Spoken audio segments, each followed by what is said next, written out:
முழுக்க முழுக்க அவங்க பண்ண சதி திட்டம் தானே தவிர வேற ஒன்றும் இல்லை. 500 மீட்டர் தூரத்திற்கு முன்பாக விஜய் வந்து சொகுசு பேருந்தினை நிறுத்தி அங்கிருந்து விஜய் அவர்கள் பேச வைக்க போலீசார் முயற்சி எடுத்தாங்க.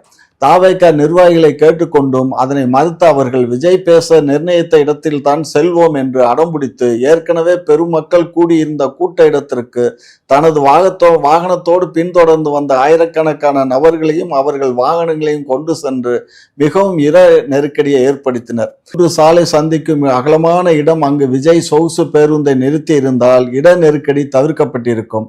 ஆனால் மக்கள் கூட்டம் விஜய் நோக்கி அலைமோதுவதுகின்ற தோற்றத்தை உருவாக்க வேண்டும் என்ற நோக்கத்தில் தான் தாவேகா நிர்வாகிகள் பேருந்து செல்ல இயலாத நிலையில் அங்குதான் பேருந்தை கொண்டு செல்வோம் என்று அடம்பிடித்து அது ஒரு சதி செயல். எல்லா அரசியல் கட்சிகளும் கூட்டங்களும் பேரணிகளும் பரப்புரை பயணங்களும் கட்டுப்பாடுகள் விதிக்கப்படுவது காவல்துறையின் வழக்கமான நடைமுறை ஆகும். கடமையும்